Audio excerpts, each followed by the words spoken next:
महोदय, जहाँ तक धर्म का प्रश्न है, अपने चरम विश्लेषण में उसने वह सब हमेशा सुरक्षित रखा है जिस पर संस्कृत निर्भर करती है।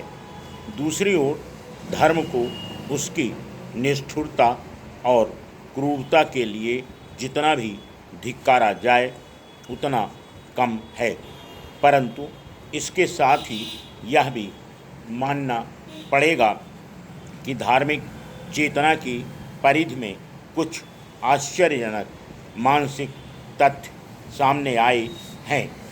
जो धर्म कर सकता है वह दूसरी कोई शक्ति नहीं कर सकती। यह केवल ऐतिहासिक सत्य ही नहीं अपितु मानवीय अनुभव द्वारा प्रमाणित सत्य भी है। जटिलता मनुष्य स्वभाव का लक्षण है। स्वभाव की जटिलता की अभिव्यक्ति जन्मजात शारीरिक प्रवृत्तियों, स्वार्थपूर्ण कार्यों के साथ साथ परोपकारी विचारों और कार्यों द्वारा होती है। धर्म मनुष्य को अच्छे विचारों और कर्मों की ओर प्रवृत्त करने से कुछ अधिक भी दे सकता है। आदिकाल से उसने मनुष्य को पशुता से मानवीयता की ओर प्रेरित किया है।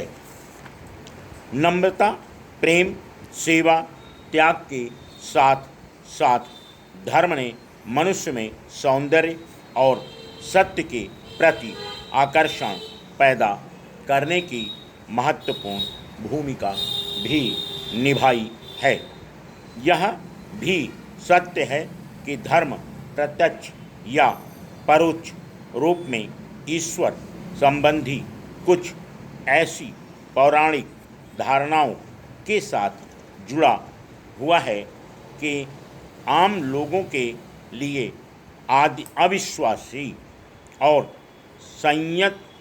संशयशील व्यक्ति का विचार और व्यवहार में अच्छापन कोई विशेष महत्व नहीं रखता।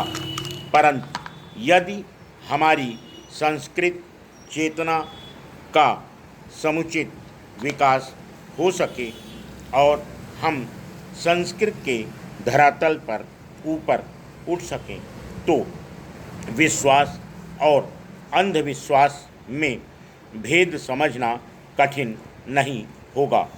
ऐसी स्थिति में ईश्वर की आम धारणा को स्वीकार किए बिना भी हम वह सब कर सकते हैं जिसकी धर्म हमसे अपेक्षा करता है। धर्म का नैतिक और मानवीय पक्ष कोई कम महत्व नहीं रखता। संस्कृत मनुष्य में एक अलग प्रकार की मानसिकता के विकास में सहायक सिद्ध होती है।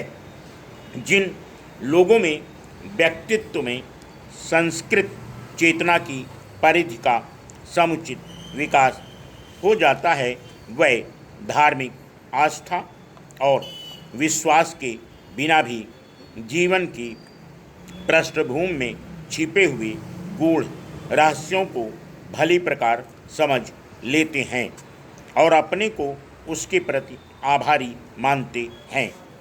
प्रकृति का कल्याणकारी स्वरूप स्वयं ही इस प्रकार के आधार की अभिव्यक्ति के लिए प्रेरणा देता है।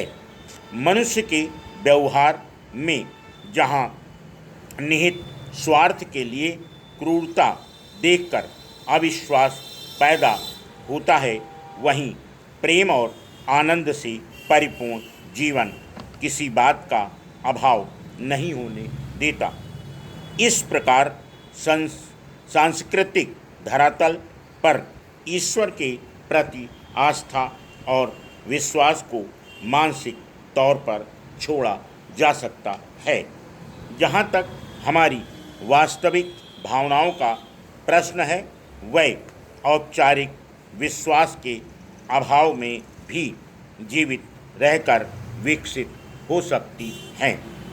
संस्कृत के सार तत्व के संदर्भ में यदि यह प्रश्न किया जाए कि वह धर्म से क्या ग्रहण करती है, तो जवाब यही होगा कि ईश्वर की सत्ता में विश्वास और अविश्वास का इस प्रश्न के साथ कोई संबंध नहीं है। इसी प्रकार आत्मा अनित्य है या नश्वर, इस बहस का भी उस मूल प्रश्न के साथ कोई लेना देना नहीं है। Full stop.